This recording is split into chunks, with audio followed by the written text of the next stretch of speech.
Welcome friends and to our new mini vlog from Next Destination by Paul Disha. যদি park street new market বা ধর্মতলা চত্বরে যান এবং pocket friendly কোনো রেস্টুরেন্টে যেতে চান তাহলে এইটি হতে পারে আপনার একটি ডেস্টিনেশন, পকেট ফ্রেন্ডলি ডেস্টিনেশন।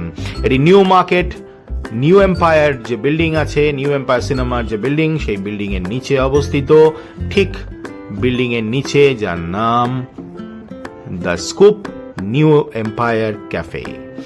এটি একটি ফ্যামিলি ক্যাফে এবং রেস্টুরেন্ট, মাল্টি কুইজিন রেস্টুরেন্ট। অনেক কিছু এখানে নতুন ধরনের সজ্জা আমি দেখতে পেলাম। আগে অনেকবার গেছি, কিন্তু এবারের ইন্টেরিয়ার্স গুলো এরা চেঞ্জ করেছে, যথেষ্ট সুন্দর লাগছে। স্পেশিয়াস তো ছিলই, এবং সঙ্গে এনভায়রনমেন্টটাও বেশ ভালো। সব ফ্যামিলি এখানে গ্যাদারিং বেশি হয়। যারা নিউ মার্কেটে আসেন বা ওই চত্বরে ঘুরতে আসেন তারা কিন্তু এখানে আসেন খাবারটি খেতে। এগুলো এদের বেকারি আইটেম এরা শুনেছি নিজেদের তৈরি বেকারি আইটেম এগুলো এদের, এবং খেতে ভালো হয়। যদিও আমরা এই বেকারি আইটেমগুলো এইবারটি ট্রাই করিনি, আগে যতবারই খেয়েছি খারাপ লাগেনি। এই হলো এনাদের মেনু কার্ড। আইসক্রিম স্কুপ যে নামে, সেদের আইসক্রিম এখানে খুব ফেমাস। গেলে কিন্তু আইসক্রিমটা অবশ্যই খাবেন, আর কিছু খান না খান।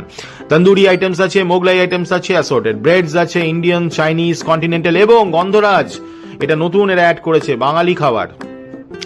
ট্রেন্ডের সঙ্গে চলতে হবে তো, তাই ট্রেন্ডের সঙ্গে চলতে চলতে বাঙালি খাবার ওরা অ্যাড করে দিয়েছে। যদিও যাদের আমরা দেখলাম আশেপাশে বসে, তারা কেউই বাঙালি খাবার খুব একটা খাচ্ছিল না।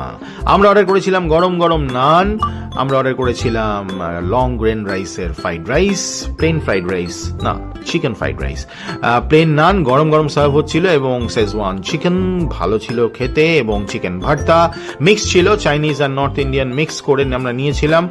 এবং সঙ্গে ছিল আপনার একটি পরাঠাটা দেখলে আপনার বেশ ভালো লাগবে, খেতে তো আরো ভালো লাগবে, কারণ একটুও তেল চিপচিপে নয়, একদম ড্রাই পরাঠা। তারপরে আমরা নিয়ে নিয়েছিলাম, তার সঙ্গে আমরা নিয়ে নিয়েছিলাম আপনার স্যান্ডউইচ। এই দেখুন চিকেন চাংস গুলো, চিকেন গ্রিল স্যান্ডউইচ চাংস গুলো দেখুন, চাংস ভেতরে ভরে দেওয়া হয়েছিল। এবং বিল যখন এসেছিল খাওয়ার পর, it was really reasonable. So যখনই যাবেন নিউ মার্কেট চত্বরে, তখনই ক্যাফেটা ভিজিট করবেন। Bye friends, till our next blog. Thank you.